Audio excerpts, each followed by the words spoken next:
Bonjour à toutes et à tous, c'est Xel. Le but de ce format, c'est de donner les moyens à tout le monde de prendre connaissance des nouveautés scientifiques qui nous entourent et dont on ne parle pas forcément aux actualités classiques. J'espère que vous allez bien, que vous êtes prêts, et sans plus attendre, voici les actualités scientifiques des dernières semaines dans divers secteurs d'activité en une quinzaine de minutes. Le 27 février 2025, Amazon Web Services a annoncé la création d'Oslo, sa puce d'informatique quantique de première génération. Le terme d'informatique quantique peut paraître flou à première vue, mais les enjeux qu'elle représente sont importants. En effet, les ordinateurs quantiques ouvrent la voie vers une puissance de calcul bien au-delà de ce dont on est doté aujourd'hui. Concrètement, la différence majeure entre un ordinateur classique et un ordinateur quantique est qu'un ordinateur classique effectue des opérations une par une, tandis qu'un ordinateur quantique peut en réaliser simultanément. Pour donner un exemple concret d'application de l'informatique quantique, actuellement, la majorité des batteries que l'on utilise dans nos appareils électroniques, comme nos téléphones ou nos ordinateurs, sont des batteries utilisant le lithium, un matériau dont les ressources s'épuisent et qui présente la propriété dangereuse d'être inflammable. De nombreuses recherches sont donc faites en ce sens pour trouver de nouvelles technologies de batterie, mais les ordinateurs classiques dont on dispose aujourd'hui n'offrent pas la puissance de calcul nécessaire pour effectuer des simulations qui permettraient de déterminer ces nouvelles technologies de batterie. Les ordinateurs quantiques de leur côté semblent renfermer ce potentiel, et ce n'est pas le seul secteur d'activité où ils pourraient débloquer la situation. Petit rappel, dans le langage informatique, un bit classique est représenté par un 0 ou un 1. Avec 0, on coupe le courant, avec 1, on le laisse passer. Un qubit, c'est donc la superposition cohérente d'au moins deux états de base quantique, entre ce 0 et ce 1 donc.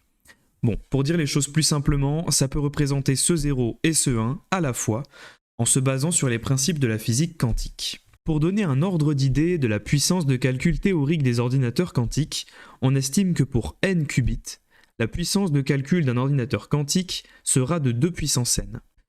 Pour en revenir à Oslot, la puce d'Amazon Web Services, elle se compose de 9 qubits. Oslot, c'est une puce d'environ 1 cm² qui, comme certaines formes de matériel quantique, doit être refroidie par cryogénie à un niveau proche du zéro absolu pour pouvoir fonctionner. De plus, elle est également placée dans un caisson d'isolation où l'on fait le vide, c'est-à-dire qu'on enlève l'air à l'intérieur du caisson. Parmi les 9 qubits d'Oslot, 5 sont un type de matériel que l'on appelle qubit de chat. Ce nom, ça vient de l'expérience de Schrödinger, une expérience de pensée du XXe siècle, dans laquelle un chat invisible dans une boîte peut être considéré à la fois comme mort et vivant. Ce qu'il faut retenir, c'est que les qubits de chat permettent d'obtenir une résistance accrue aux erreurs de calcul et donc de rendre les ordinateurs quantiques plus fiables. Les qubits de chat d'Amazon Web Services dans la puce Oslot sont de minuscules structures creuses de tantale qui contiennent un rayonnement micro-ondes attaché à une puce de silicium. Alors ça peut paraître un peu obscur dit comme ça, mais en fait le tantale c'est un matériau supraconducteur, ce qui signifie que c'est un matériau qui, une fois refroidi à très basse température, acquiert la capacité de conduire parfaitement un courant électrique sans résistance et donc sans perte d'énergie. D'autre part, la puce de silicium, qu'on appelle aussi puce semi-conducteur ou circuit intégré, c'est un petit morceau de silicium qui contient des circuits électroniques. Tout bonnement, c'est ce qu'on retrouve dans la plupart de nos appareils électroniques d'aujourd'hui. Ça, c'était pour les 5 qubits de chat. Les 4 qubits restants d'Oslot, ce sont des transmons, chacun constitué d'un circuit électrique en matériau supraconducteur. Un transmon, c'est un qubit de charge réduisant le bruit de charge. Pour être plus clair, en tant que qubit de charge, il utilise la charge électrique pour représenter les états quantiques 0 et 1, dont on a parlé précédemment. Cependant, ces qubits sont sensibles aux perturbations externes, comme le bruit de charge, qui peut perturber leur état quantique. Le bruit de charge, ça fait référence aux fluctuations indésirables dans la charge électrique, souvent causées par des impuretés ou des fluctuations environnementales. Ces perturbations peuvent causer des erreurs dans les calculs quantiques, rendant le qubit moins fiable. Les qubits transmon ont été conçus pour minimiser cette sensibilité au bruit de charge. Ils utilisent une architecture qui réduit les effets négatifs des fluctuations de charge, rendant le qubit plus stable et améliorant ainsi la fiabilité des calculs quantiques. Pour en revenir à l'architecture développée par Amazon Web Services, ils utilisent des qubits de chat pour stocker les informations, tandis que les qubits transmon surveillent les informations et corrigent les erreurs dans les qubits de chat. A noter que les technologies des ordinateurs quantiques d'entreprises concurrentes comme Google et International Business Machine ont des qubits qui sont tous des transmon. En bref, la venue de cette puce d'informatique quantique d'Amazon en tant que premier prototype laisse à penser que cette architecture est évolutive et économe en matériel. En France, on peut tout de même se targuer d'avoir la startup Alice et Bob qui construit également un ordinateur quantique à base de qubits de chat. C'est donc un modèle qui semble avoir un avenir prometteur. La venue de ce sujet ne date pas d'hier, mais il est bel et bien d'actualité encore aujourd'hui. On va parler de Triangle. C'est dans le Paris de 2008 que le projet Triangle voit le jour. Triangle, situé dans le 15e arrondissement de Paris à Porte de Versailles, c'est le projet d'un immeuble de grande hauteur à usage mixte, totalisant une surface de plancher d'environ 95 000 m² et comprenant des activités telles que des bureaux, un hôtel 4 étoiles possédant 120 à 130 chambres, un centre de conférence, un restaurant panoramique, un belvédère au sommet, des commerces et des espaces de restauration, un équipement dédié à la petite enfance, notamment une crèche, un centre de santé et un espace culturel. Le projet comprend également des niveaux destinés au stationnement vélo, aux locaux techniques et au fonctionnement de l'immeuble. Se remettre dans le contexte, à l'époque, Bertrand Delanoë, maire de Paris et son adjointe Anne Hidalgo lancent le projet Triangle comme symbole du renouveau architectural parisien. C'est l'agence d'architecture suisse Herzog et Demeron qui se voit le projet confié. C'est une agence réputée. En effet, elle a remporté le prix Pritzker en 2001. Si le prix Pritzker ne vous dit rien, il s'agit d'un prix d'architecture annuel délivré depuis 1979 par un jury indépendant. Le projet est ambitieux. 180 mètres de hauteur pour 44 étages, cela en ferait le troisième plus haut édifice parisien intramuros. Le premier étant la tour Eiffel avec environ 330 mètres de hauteur et le deuxième étant la tour Montparnasse avec environ 209 mètres de hauteur. La conception de Triangle est soigneusement pensée. Structure pyramidale de verre et de béton, une silhouette variant selon l'angle de vue, l'espace au sol occupé par le bâtiment est pensé pour être le plus faible possible et le bâtiment est orienté sur un axe sud-ouest-nord-est afin de limiter l'ombre renvoyée par l'édifice. Les matériaux servant à la construction du bâtiment sont pensés pour avoir une performance environnementale optimale. Une partie de l'énergie du bâtiment sera produite par des panneaux solaires en façade et un système de géothermie, et la tour vise une double certification HQE, haute qualité environnementale, et BREEAM pour Building Research Establishment Environmental, accent terrible, Assessment Method, ou méthode d'évaluation environnementale du Building Research Establishment en français. Pour faire simple, cette double certification, c'est un gage de haute qualité environnementale.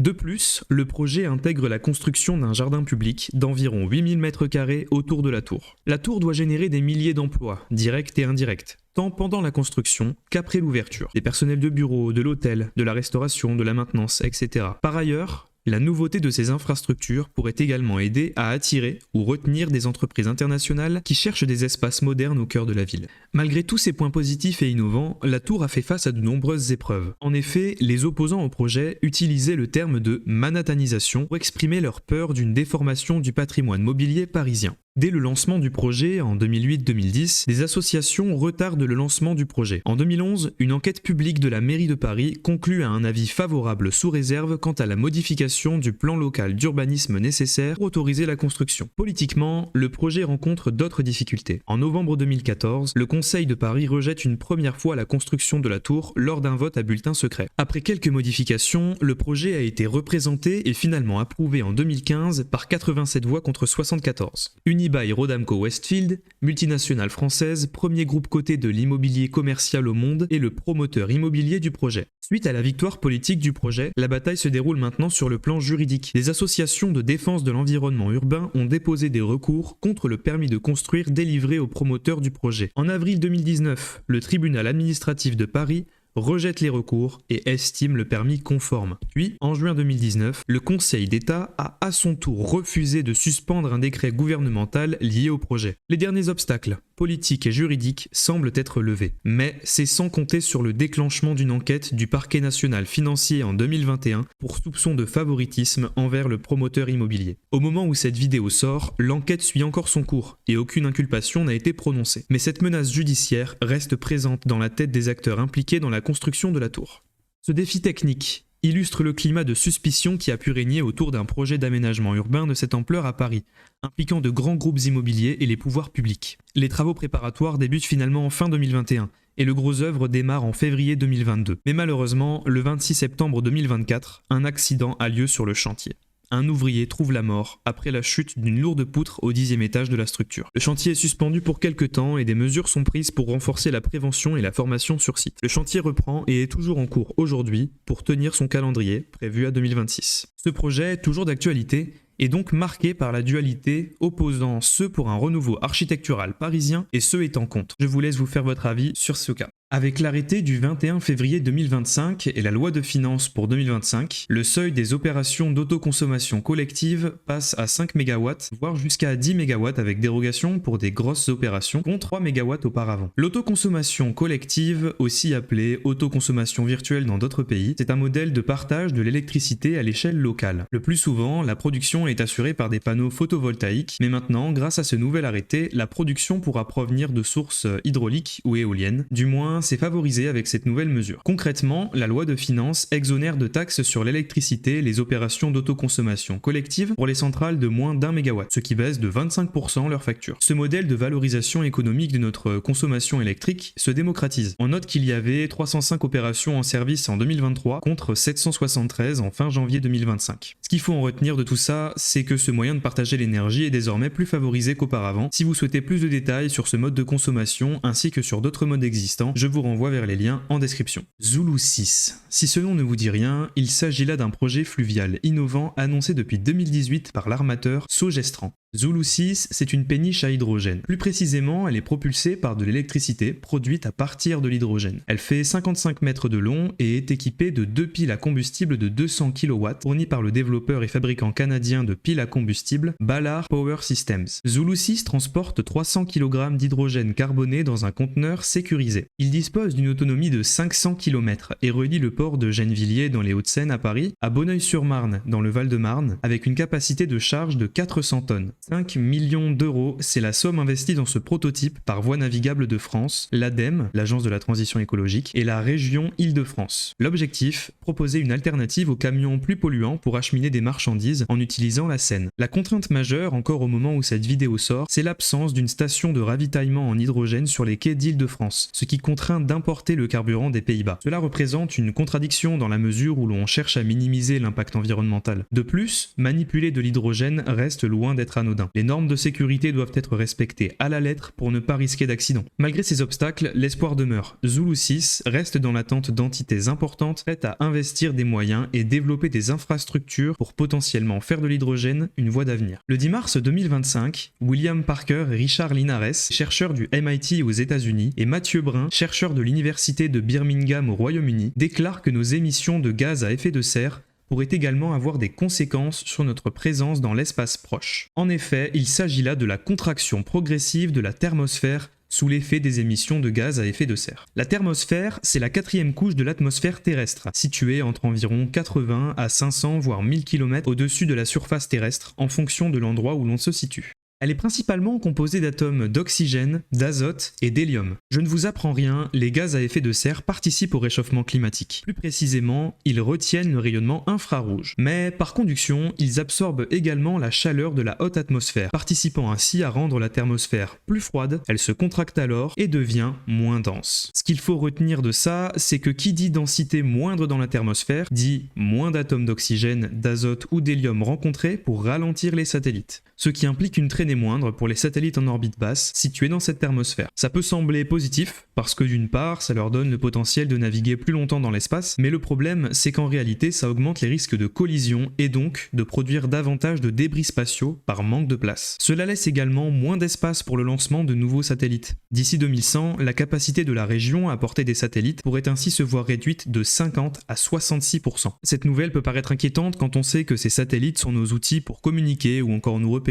et qu'ils sont déjà nombreux. Effectivement, on considère qu'ils sont environ plus de 10 000 en orbite basse aujourd'hui. Comme l'on prévoit de continuer à en envoyer, il semble alors impératif de trouver une solution à cette tendance de contraction de la thermosphère. Voilà, c'est tout pour ces actualités scientifiques des dernières semaines. N'hésitez pas à partager, commenter et liker la vidéo si elle vous a plu. Je compte mettre mes vidéos au format podcast d'ici peu, faut encore que tout se mette en place parce que c'est très nouveau pour moi. Mais je compte bien poster de plus en plus régulièrement pour donner la possibilité à chacun et chacune d'avoir plus de compréhension sur les nouveautés scientifiques qui nous permettent également de mieux comprendre le monde qui nous entoure. Sur ce, c'est Excel, passez une excellente journée, soirée, je sais pas. À la prochaine!